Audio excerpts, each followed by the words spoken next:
Hello, everyone, and welcome to Chapter 10 of this series. We will cover Chapter 10 of the Compendium, which is the second chapter of the Antebellum era.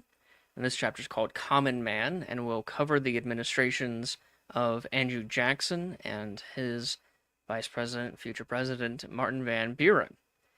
And this chapter, as you can see, is divided into two sections. The first section, Old Hickory, covers the Jackson administration, and each section has its own interactive timeline, like what you see here. And what's on the timeline are a bunch of primary source documents and also events of this administration, of this section. And then same thing with Martin Van Buren's section, which is just called Matty Van.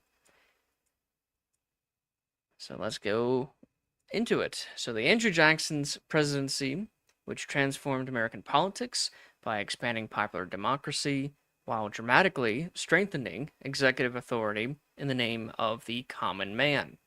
Jackson destroyed the Second Bank of the United States, aggressively used the veto, reshaped government through the spoils system, survived an assassination attempt, and was formally censored by the Senate, all while asserting federal supremacy during the nullification crisis, which tested how the Union can react to state resistance of federal laws. His administration enforced Indian removal, leading to the Second Seminole War and setting the stage for the Trail of Tears. Texas won independence from Mexico, setting the stage for further westward expansion. The period also witnessed mounting moral and political conflict over slavery, marked by Nat Turner's rebellion, the rise of abolitionism through William Lloyd Garrison's The Liberator, congressional gag rules, suppressing anti-slavery petitions, and fierce opposition led by figures like John Quincy Adams, while observers such as Alexis de Tocqueville analyzed American democracy in real time. By 1837, Jackson left behind a nation more democratic in form, more divided in conscience, and governed by a presidency far more powerful than its founders had envisioned. So that is the description that I have written for the Jackson administration.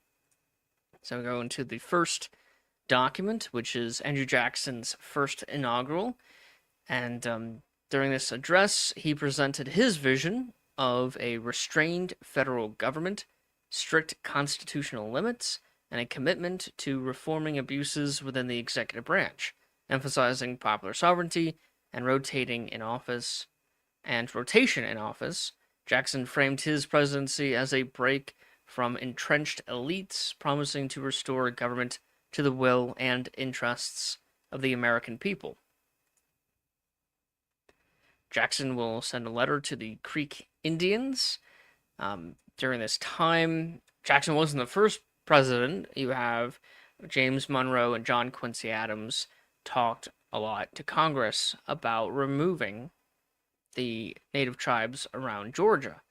And the five main tribes around Georgia are going to be the five tribes who will participate in the Trail of Tears. And so the Creek Indians are one of those tribes. Of Jackson's 1829 State of the Union, Madison's opinion on the nullification crisis.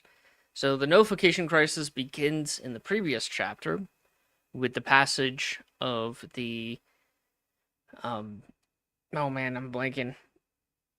The Tariff of Abominations. That's what it's called. So it wasn't passed under Andrew Jackson. It was passed under John Quincy Adams right at the end of his term. And now Jackson has to deal with the consequences of that, such as the nullification crisis, where states, particularly South Carolina, will argue that because they greatly disagree with the tariff, that South Carolina does not have to enforce the tariff. So states can nullify a federal law. That's what they're arguing. And this will be solved, not entirely solved, but it would be pretty much solved by this administration. Calhoun says that South Carolina should annul the cotton tariff. So again, this is part of the nullification crisis. During this time, the Whigs, so the party of the more elitist types in the country, are going to be in support of infrastructure projects. Andrew Jackson and the Democrats are going to be opposed to the infrastructure projects. And they're going to argue that because most people live in the North is going to see more infrastructure projects paid for by the federal government. And because of that, there will be a disadvantage to the South for the infrastructure project. And also, a lot of the infrastructure at this time was really only helping the wealthy who were going to use the infrastructure. So, like building canals, only the rich who can afford steamboats to use the canal will benefit the most from it. So you have the sectional divide, but you also have this class divide, and Andrew Jackson being a working class southerner border state type person, he will be opposed to the infrastructure bills. Now you have the Indian Removal Act, passed on May 28th, 1830. Now this act does not say that the federal government can send in troops to shoot at and kick out all Native Americans from the states. That's not what this bill says. A lot of people treat this bill as saying that. It's not what it says at all. All that this act does is it allows the federal government to make treaties with the native tribes to get them to agree to leave the territory that the United States claims. And so this will greatly impact during this time the southern states, mainly 5 tribes around Georgia. And every single one of these 5 tribes will agree to a treaty. So all this act does is it allows the federal government to make treaties with these tribes to get them to leave. The Seminoles will refuse, and that will lead to the Second Seminole War. Well, the Seminole chieftains will agree to a treaty to leave, but the Seminole people will not agree to follow their chieftain. They will stay and continue fighting the United States. And so, this misunderstanding on the part of the United States of how Native society works, we at this time believe that if the Native chief says something, that's the law for that tribe. Like, he's the king of this small tribe. No, that's not how Native life worked. It was much more,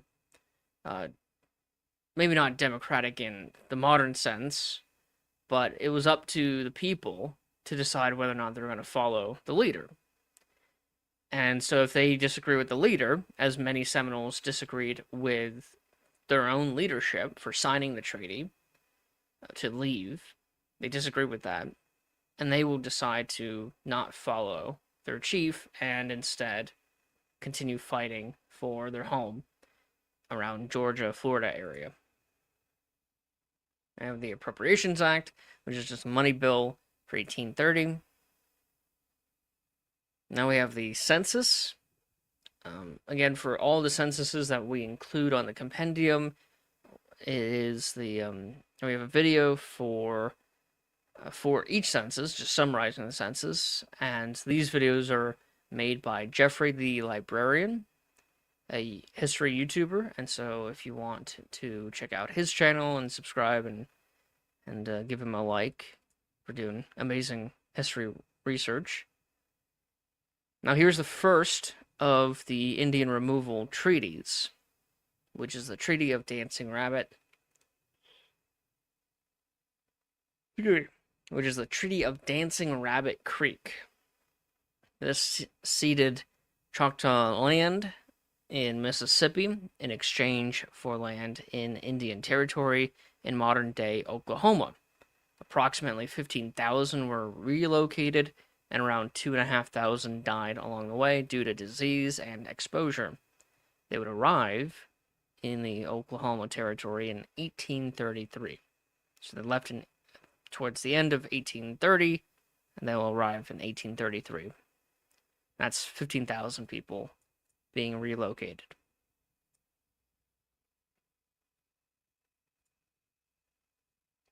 Jackson State of the Union. You have the first publication of the abolition newspaper, deliberated by William Lloyd Garrison.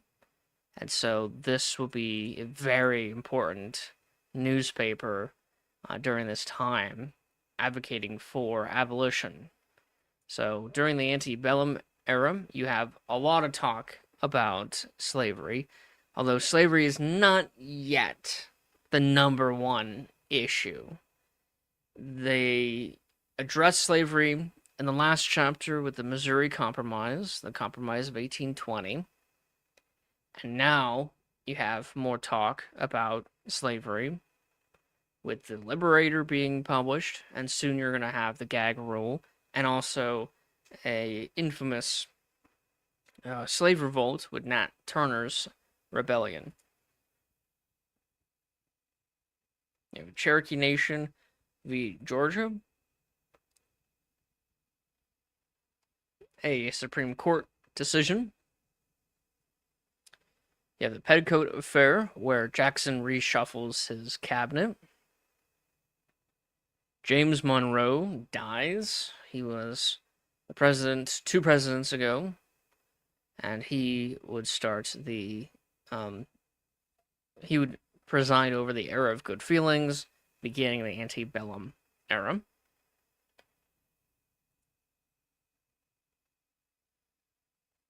Oh yeah, he also died on July 4th, so that's fitting.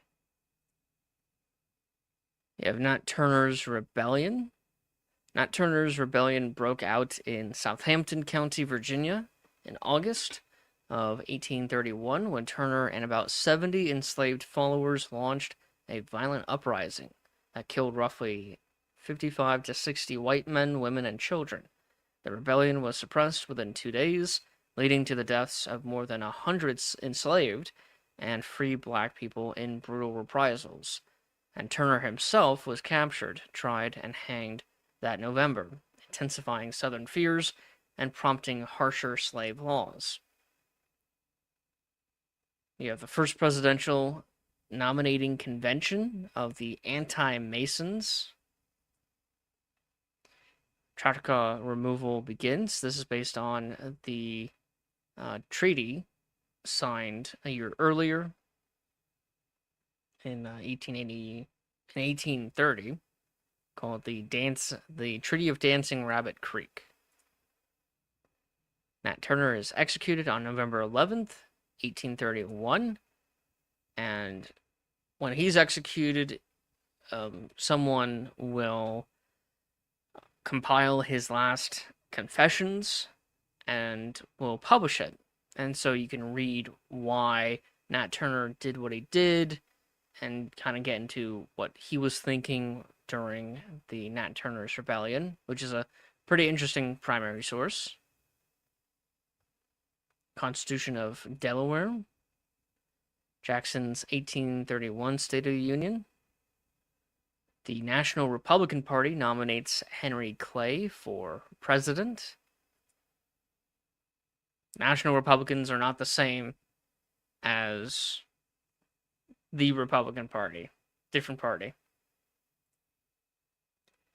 You have Jackson's message to Congress on removing Indians. Worcester v. Georgia, which is a Supreme Court decision. And many of the Supreme Court decisions that we include, around 100 of them, have a video by Mr. Beat, which is his Supreme Court brief series. So I definitely encourage you guys to check out Mr. Beat, subscribe to his channel, and watch these videos and get a better understanding, at least a summary understanding of these Supreme Court decisions. But I encourage you to read the full decisions, not just the official decision of the court, but also any concurring and dissenting opinions as well. You have the Treaty of Washington, ceding all creek claims in Georgia and Alabama, where approximately 15 to 20,000 creeks are relocated and 3,500 deaths will be reported from the Trail of Tears. Treaty of Payne's Landing called for the Seminoles to move west out of Florida, but only a small population left, around 3,000, while many remained in Florida. First Democratic Party National Convention nominates Jackson. So this is when the old party of Jackson is now the Democratic Party. Jackson's veto of the Second National Bank. And so Andrew Jackson vetoed the recharter of the Second Bank of the United States, arguing that it concentrated economic power in the hands of wealthy elites and threatened Republican liberty. The message expanded presidential authority by asserting the executive's right to challenge both Congress and the Supreme Court, framing the veto as a defense of the common citizen against entrenched financial interests. This is during a conflict known as the banking wars, or the War of the Banks, where the banks will... You have the National Bank, which is trying to be established, or reestablished, rechartered, and Jackson will veto it and let smaller, more local banks handle the finances of the country. However, this is a terrible system, as having a bunch of different banks that are not connected in any way will cause a financial crisis that Martin Van Buren will have to deal with. You have an act to reduce the tariff of abomination. So this isn't a complete repeal of the tariff of abominations, but this does reduce the tariff rates. You have the Treaty of Pontotoc Creek, ceding Chickasaw lands in Mississippi in exchange for territory in modern-day Oklahoma. Approximately 5,000 will be relocated, around 1,000 deaths, and the move took place in 1837 to 1838. Yeah, the South Carolina's Ordinance of Nullification. So now this is when a state will declare it has nullification, the right to nullify federal laws, and this will lead to this is the start of the nullification crisis. Jackson's 1832 State of the Union. You have the re-election of Jackson, and just like with the Supreme Court briefs, we have a bunch of videos by Mr. Beat on the elections. And the nullification proclamation, where Andrew Jackson is saying, no, states do not have a right to nullify federal law. John C. Calhoun, the guy who supports nullification, will resign as vice president shortly after that. You have commentaries on the Constitution of the United States by Joseph Story, an influential work about the U.S. Constitution. Jackson's message to Congress on the nullification crisis. You know, Barron v. Baltimore, another Supreme Court decision. Compromise tariff of 1833, which is to help with the tariff of abominations, the issue over that. Force bill. Jackson's second inaugural. South Carolina will rescind the nullification ordinance following the compromise tariff. Treaty of Fort Gibson. Some Seminoles agreed to settle in the Creek Nation. You have the first presidential train ride in 1833. Orders plans for removing federal deposits from a Bank of the United States in order to move them to the local banks. Jackson's message to his cabinet on the bank, the National Bank, an appeal in favor of that class of Americans called Africans by Lydia Maria Child. And this is one of many essays written by Lydia Maria Child about slavery. Jackson's 1833 State of the Union. Declaration of Sentiments of the American Anti-Slavery Society by William Lloyd Garrison. So the anti-slavery movement is now starting to publish more work, be more in the consciousness of the public, and this will continue throughout this era, but also the next era, which is the Emancipation era. Senate requests Jackson's message to his cabinet.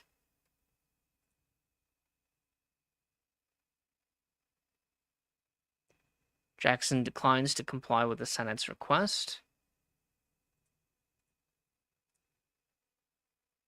Henry Clay introduces a resolution condemning Jackson on the issue of the banks. So now Henry Clay is getting involved in the bank wars. The Senate will censor Andrew Jackson, which is pretty interesting. And then Jackson sends a message to Congress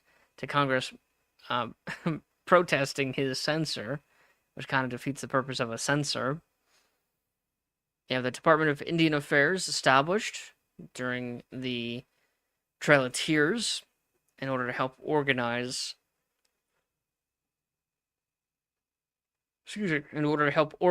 the move of Native Americans. An act regarding trade with Indians and preserve peace on the frontier, which is passed on the same day. Jackson's 1834 State of the Union. You have an assassination attempt on Jackson. Richard Lawrence tries and fails to assassinate Jackson, so he fires 2 pistols. They both fail to fire, and so Jackson takes his cane and beats up the attempted assassin, which is very Jacksonian of him. Democracy in America, Volume 1, is published on July 1st, 1835. A fight breaks out in Vicksburg, Mississippi, by gamblers, and a physician is killed. 5 gamblers are then lynched by vigilantes for killing a physician. And this might seem random, but I include this event because it is mentioned in an address written by Abraham Lincoln called the Lyceum Address, where he talks about the peculiar domestic institutions of the South. So when people think of the peculiar institutions of the South, they mostly think of slavery. However, there were many peculiar institutions, lynching being one of them, slavery being another one, cockfighting, weird punishments, duels with knives and pistols, and shooting people while gambling. So all these peculiar institutions are part of the common, the culture of the South, which Northerners like Abraham Lincoln will say is uncivilized and should be ended. The Democratic National Convention will nominate Buren as its candidate. Jackson's 1835 State of the Union. The Second Seminole War begins with the Dade Massacre. Around 110 U.S. soldiers were killed by Seminole Indians, and many of the wounded were killed by a group of Africans. This massacre is the opening salvo of the Second Seminole War. You have the Treaty of New Echota, a faction of the Cherokees cede land in the southeast in exchange for land in Indian Territory. Approximately 16,000 are relocated, and about 4,000, so a quarter of the 16,000, will die, and they won't arrive until 1839. Some of the Cherokee will protest the New Echota Treaty. The Constitution of Arkansas, 1836. Texas will declare its independence in 1836 as well, fighting Mexico. The Fall of the Alamo, March 6, 1836. Chief Justice Taney will swear in, also in March 1836. Following the death of Chief Justice Marshall. And so Taney would be the second longest living Chief Justice after Marshall himself. And Taney will be the one to give, I would argue, the worst Supreme Court decision ever, which is the Dred Scott decision. And we'll be talking about that decision 2 days from now. It was for the sectional crisis chapter. We have Francis McIntosh lynching in St. Louis, Missouri, where Francis McIntosh, a free black man from Pittsburgh, was lynched by burning after stabbing 2 deputies, one fatally, while resisting arrest for interfering with a different arrest.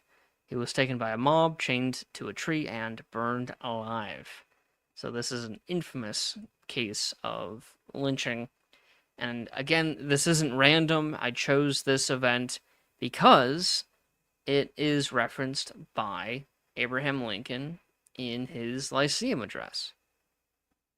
It's mentioned by him. The Senate will ratify the New Echota Treaty. And at this time, they will pass the gag rule on slavery, which needs to be renewed every year. And John Quincy Adams, who is a member of the House after being president, will speak out against this gag rule. Now, people are kind of, when they talk about the gag rule, they misspeak. This doesn't say that people in the House cannot talk about slavery. People can talk about slavery in the House, even under the gag rule. All that the gag rule did was that no one can propose legislation which would interfere with the institution of slavery. So, people can still talk about slavery, they just can't pass any bills about slavery. So, when you hear someone talk about the gag rule and they say, oh, people couldn't even talk about, people could still talk about slavery. Most of the debates during this time about any important topic is going to be about slavery. So, there's that. The admission of Arkansas as a new state. Surplus Act. James Madison will die. He was, I think, the last of the founders to die. James Madison. June 28th. If only he lived 6 more days, he would have made it to July 4th. An act to enforce the New Echota Treaty, removing Cherokee to out west. Order of Specie Circular. Appeal to the Christian Women of the South by Angelina Grimke.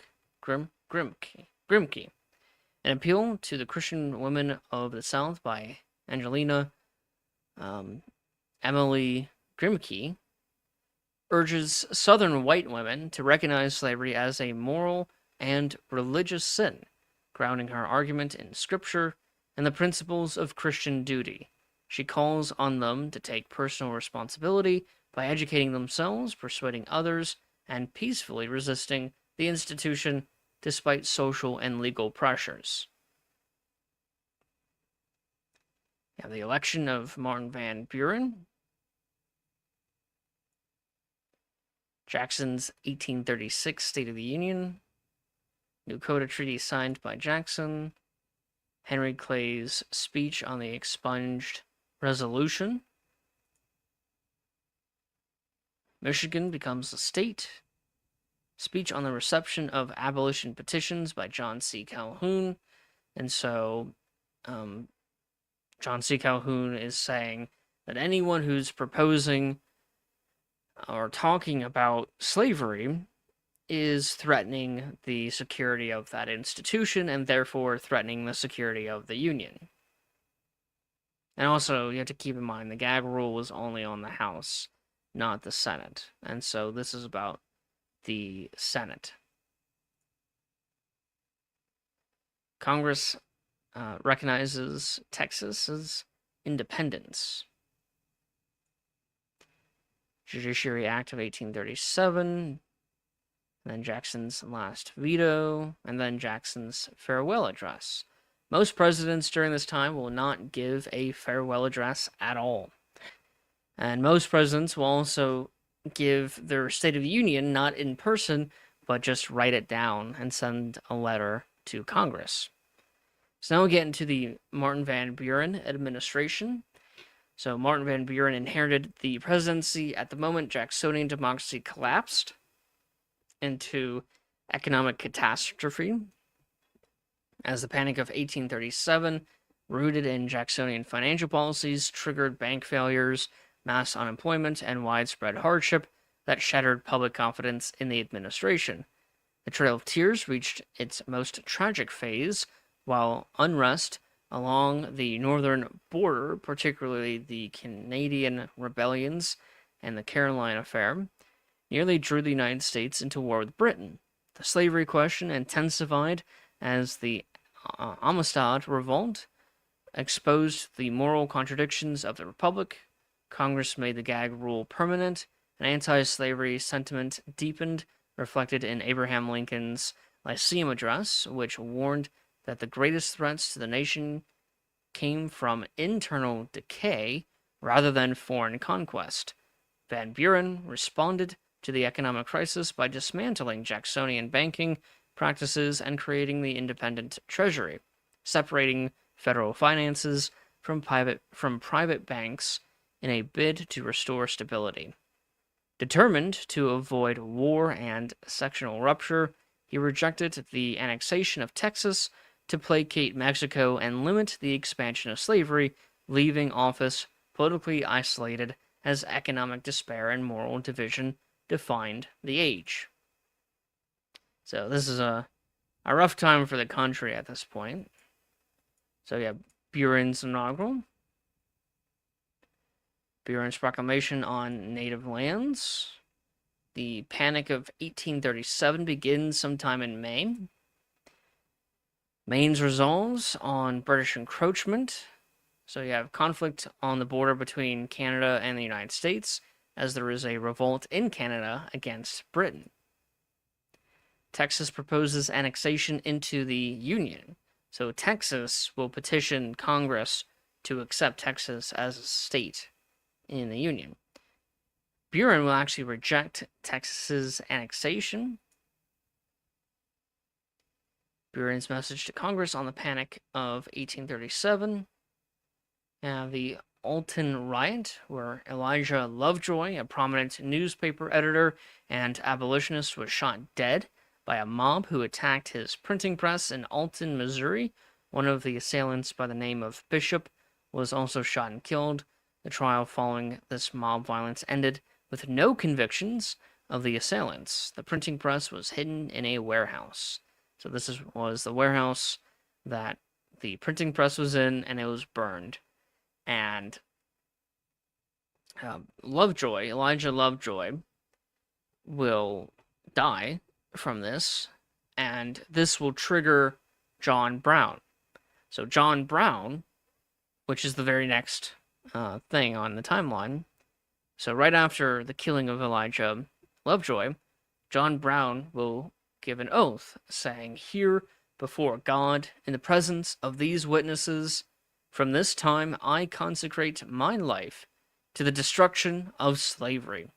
This oath was given at a memorial service for Elijah Lovejoy, who was killed in a pro-slavery mob days prior. So, the killing of Elijah Lovejoy at the Alton riot leads to John Brown giving his oath, saying that he will destroy slavery. So this begins John Brown's story on the timeline. Yeah, Buren's 1837 State of the Union. You have Upper Canada Rebellion, where Canadian politician,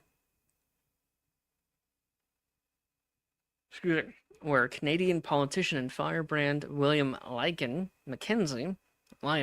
Mackenzie attempts near Toronto to launch a popular rebellion against British colonial rule.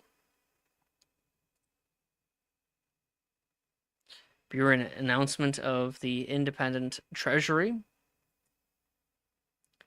Caroline is seized and burned by British militia in Canada. The Caroline was delivering supplies to the popular rebels in Canada. It was a U.S. ship. Barron's address to Congress on concerning border protection. This is the northern border protection. He will also give a proclamation on neutrality regarding the Canadian issue. Abraham Lincoln will give his Lyceum address in January of 1838. Florida will make its own constitution, 1838. Kendall v. United States, a Supreme Court decision.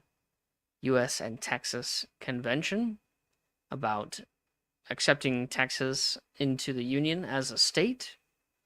Buren's address to Congress on the border crisis with Mexico. So now you have two border crises happening at the same time. You have a rebellion in Canada against British rule, and Buren wants to remain neutral with that. And now you have a border crisis in the South regarding Texas and Mexico. And Texas is a rebellion against Mexico's authority. So you have two rebellions going on, one in the North, one in the Southwest, and Buren is remaining neutral on both. Buren's message to Congress on the financial crisis, that is, the continuing panic of 1837. Buren's message to Congress on the Cherokee. Frederick Douglass will escape slavery on September 3rd, 1838, where he fled bondage in Baltimore, Maryland, disguising himself and using a sailor's protection pass to board a northbound train. He reached New York that day and soon afterward joined his future wife, Anna Marie, in freedom. And he will become a major player in the abolitionist movement. And also the women's suffragette movement as well. Buren's second proclamation of neutrality with Canada. Buren's 1838 State of the Union. Buren's message to Congress on the Aroostook conflict. Defense against the Invasion Act. So the United States is fearing invasion either by the British or by the Mexicans. The Aroostook conflict ends. That's a conflict in Canada. Convention between U.S. and Mexico on the border. Buren's message to Congress on British compensation for seizing slave ships. The USS Washington seizes a ship, the Amistad, near Long Island. Buren's 1839 State of the Union. The Whig Party nominates William Henry Harrison, so he'll be a Whig. Buren's announcement of the treaty with the Republic of Ecuador. Buren's message to Congress concerning the removal of New York Indians. So now the Indian removal is not just in the South, it's now the North as well. The House gag rule on slavery is made standing, which is permanent, in the House. not yet the Senate. Executive order for all federal workers to only work 10 hours a day. Buren's message to Congress on the Amistad incident. You have the first Democratic Party platform. This is the first party platform ever published by any party, and it was done so in 1840. And the DNC will nominate Buren as president at the 1840 census. Buren's message commending a committee to resolve the northern border issue. Buren's message to Congress to prepare for an attack from Britain. Independent Treasury Act. The election of William Henry Harrison. And Buren's last State of the Union of 1840. And so this will conclude today's chapter, which is chapter 10, The Common Man, 1829 to 1841. This covered the administrations of Andrew Jackson and Martin Van Buren. Everything that you see here is actually the website that we have. It is www.tarpeia.us. Tarpeia is spelled Tarpeia.us. And this is chapter 10 of the compendium, the second chapter in the Antebellum era.